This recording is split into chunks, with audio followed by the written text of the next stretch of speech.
All right, happy Tuesday, everybody. Welcome to Survive to Thrive. I want you to grab some pen and paper, start taking notes. First thing I want you to do is just draw this, okay? Three circles: why, how, what. Um, so I got my real estate license in 2002, started selling real estate, very successful, sold a lot of houses, over 100 homes a year for 13 years, blah, blah, blah.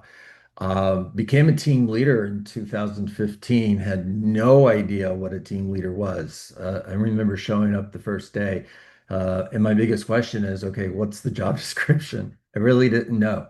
But it didn't take long for me to understand the job description of a team leader in my former brokerage was growth. It was one word, it was growth. And we had this model called 21040. And the whole idea behind 21040 is two appointments a day, 10 a week, 40 a month. And those are all recruiting appointments, okay?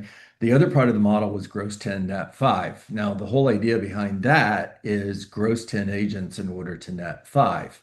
Now, I want to go back to these three circles, okay? I was crystal clear about the what. I was even crystal clear about the how.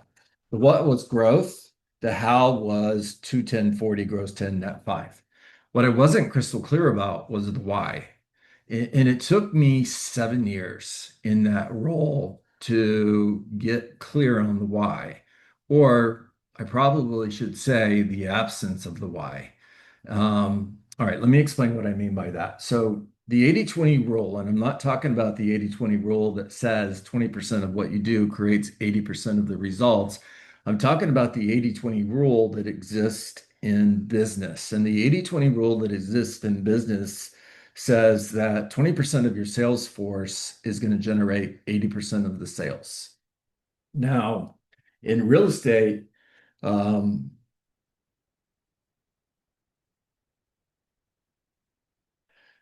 this is why you have real estate companies that have a growth equals profit mentality. So let me explain that. So I heard over and over again the number one determining factor to profit, and we're talking about profit as a company. The number one determining factor to profit was growth, and it was agent count. And the what was recruit as many real estate agents as you can in order to grow and in order to increase profit, which is fine, but still not super crystal clear on the why. Now, as we grew from 60 agents to 340 agents, I started to hear agents questioning, why are we so focused on growth? Why aren't we more focused on helping the agents that are here get into production and close more sales? And I understood that. And it started to resonate with me. And you look at mission statements like careers worth having, businesses worth owning, lives worth Okay, living. sure, no problem. And I'm about the mooring, I'm finding out, I understand that there will be no repercussion if your buyers decide they don't want it because of that. I don't think they would, but if they do, because there's a discrepancy and I'm having a tough time getting the property disclosures to you guys. So like all the way around, like literally Cheyenne, I was on the phone with them yesterday. Okay, forget everything you just heard. I know, right? Okay, so when you see these mission statements and you hear these words, they sound good, right? I mean, careers worth having, businesses worth owning, lives worth living. It all sounds really, really good until you start to understand that that's true for 20% of the agents. It's not true for 80% of the agents. So then you ask questions like, is it careers worth having and businesses worth owning if it only applies to 20% of the agents? And I'm not sharing any of this to beat up on another real estate brokerage or the industry. This is all leading to me finally discovering this. Why? What's the why? So I sat down and put a lot of thought into this, and this is what I came up with. I believe we can find a better way to remove obstacles to provide every real estate agent. If you're writing this down, please underline every real estate agent. And when I show up for this call every single day, and this is why we started this call, by the way, when I show up for this call every day and I look and I see, okay, today we have 79 agents on the call today, which is amazing. That's awesome. Somebody go find one more person so we can break 80. And I see that we have 79 agents on the call. And I ask myself, is this true for everybody on the call today? If I believe what I say and I have validity, then to me, it means I believe we can find a better way to remove obstacles to provide every real estate agent with an opportunity to build a business that they own that provides a path to success and generate generational wealth. For me, it means that I believe that for every single one of you. If one of you is not removing obstacles in order to build a business that you own that provides a path to success and generational wealth, then I'm a fraud. And I'm not going to be a fraud. It is critically important to me. I am crystal clear on the why. Finally, I am crystal clear on the why, and the why is you. The why is the real estate agents that I have the privilege of showing up and speaking to every single day for 30 minutes. It's the agents who choose to get in business with me and partner with me. Every single one of them has to be successful. I can't have 100, 200, 300 agents who have partnered with me as part of Dietz and Dietz Real Estate Consultants and have 50% of them that are below average. That doesn't work. They have to be, and I mean their production is below average, not them. That doesn't work. They have to be successful in order for this to work. I am here to replace the 80/20 rule with a business model where 100% of people in business with me are living a life that until now they can only dream of. That's the why. I lead with why every day. To me, the why is the only thing that matters. I've gone from being crystal clear on what and how to I really don't care about what and how. I care about the why. Now, when you look at the model for Survive to Thrive over here on that side of the board, okay? At the bottom of the model, you have 75% of new real estate agents will get out of business in the first year. Now, of the 25% that make it, that don't get out, 80% of them live in survival and stability. 18% achieve success, and 2% are living in significance and legacy. The sole purpose of Survive to Thrive is to move the needle up. It is to move all of you from wherever you are in that model to a higher level. The why for why we do this every single day is to move all of you, not more of you, all of you into success so that you can live a life of significance and ultimately leave a legacy. Now, I've got one challenge for all of you as real estate business owners, not as real estate agents, but you own a real estate business. Spend some time. You know what the what is. You're selling real estate. You know what the how is. You lead generate in order to find motivated buyers and sellers. You master the skill set of real estate in order to convert more of those conversations to appointments and more of those appointments to signed agreements. You become a strategic pricing professional. This is all part of the how. You become a strategic pricing professional in order to beat the competition and get your home sold in a tough market. You are a skilled negotiator in order to represent your clients. This is all part of the how. You are crystal clear on what you do. You are crystal clear on how you do it. Do you know what your why is? And I'm not talking about your personal why.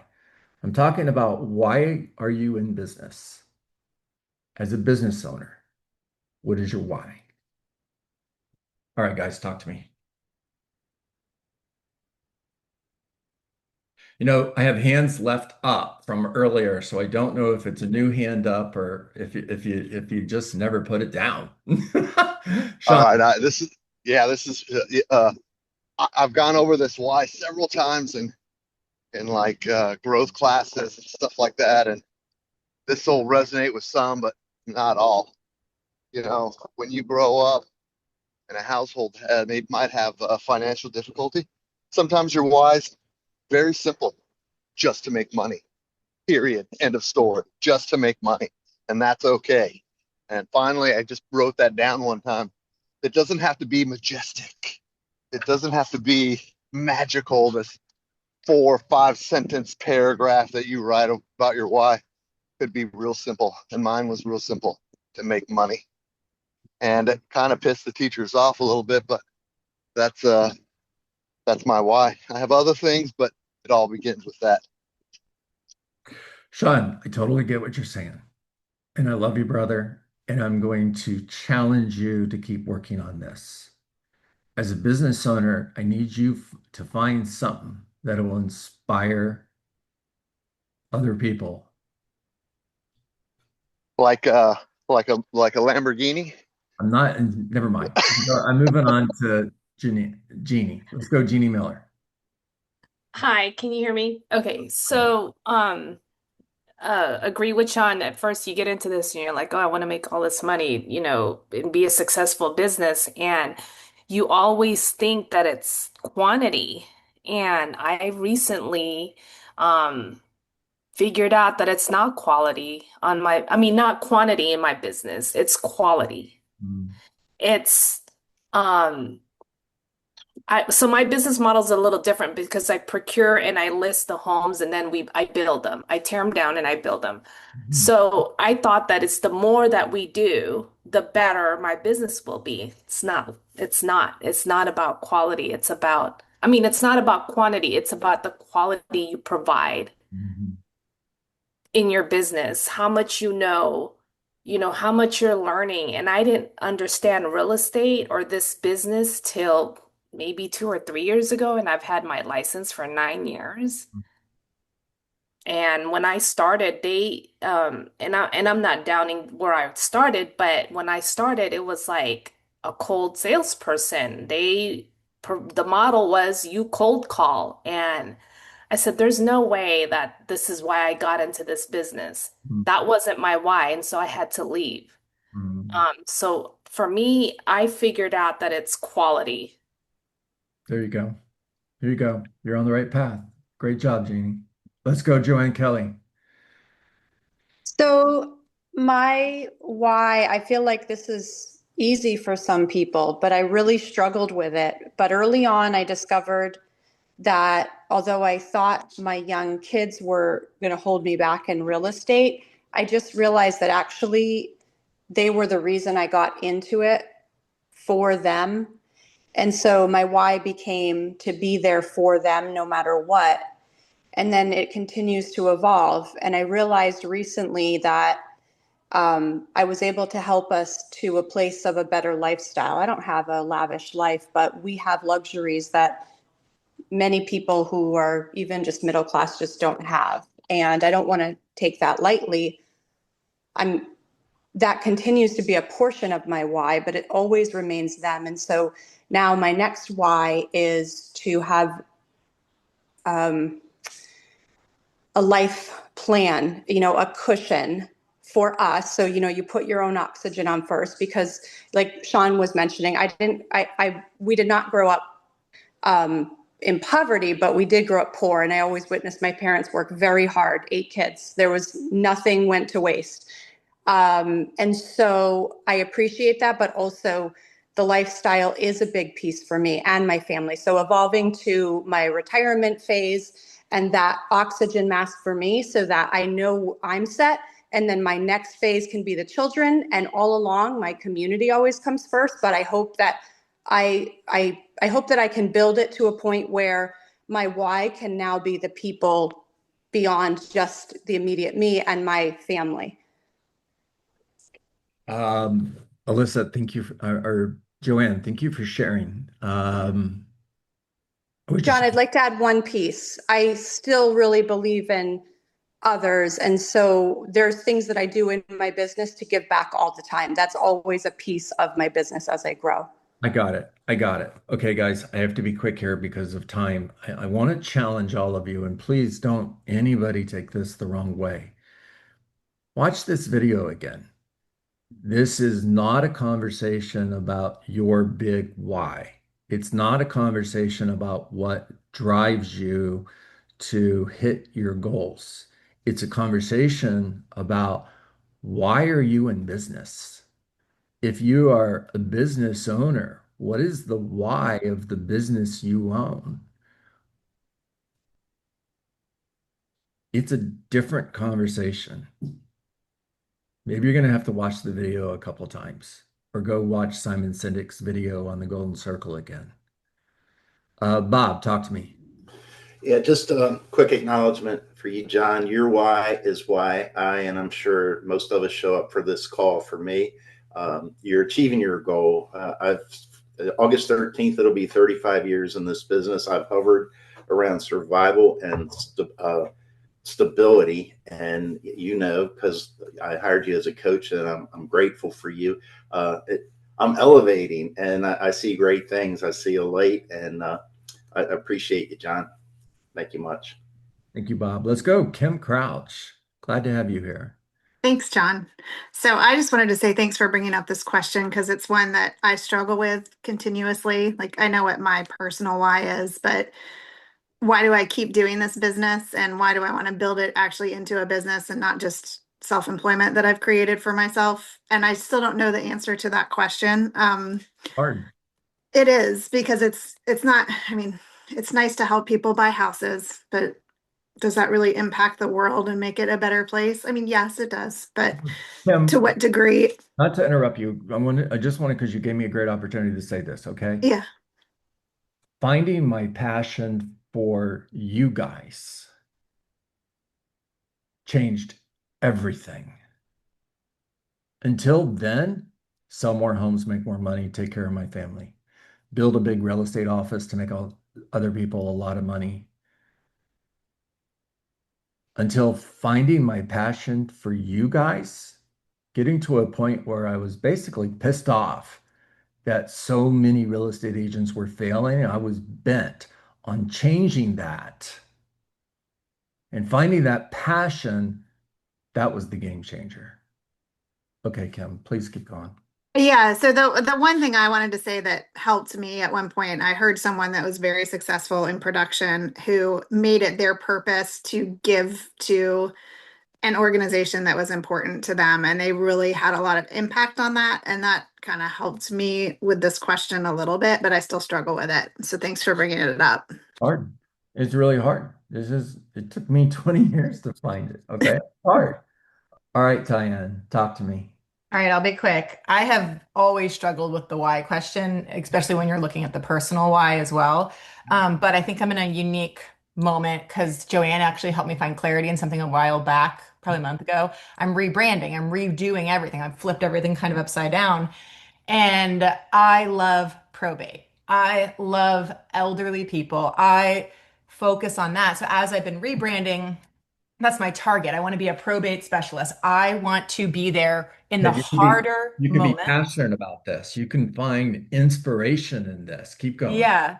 And so as I've been rebranding, I'm just like Tyann Long, probate specialist. And the reason I've just kind of fell in this realm is I've done probate over the years, and I've done a lot of later in life where they're selling and it's hard. There's a lot of emotional entanglement, and there's a lot of loss of life. And I found myself being able to support clients in a different way because I lost my mother at a very young age, that I could see the pain and I could just sit with them in it.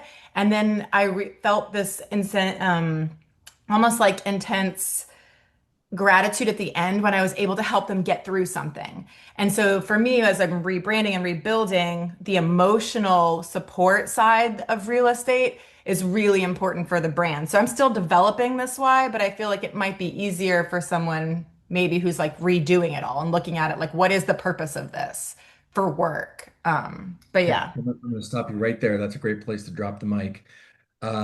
Great job. All right. This will be on my YouTube channel later today. Please go watch it again. Uh, Spend some time thinking about this for you, not for me. When you guys find your passion, you will wake up different in the morning. Thank you, John. Thank you. And thanks, Diane. That was great. Go get them, everybody. Have a great day. Thanks, John. Thanks, Thank you, John. John. Have a good day. All right, Scott.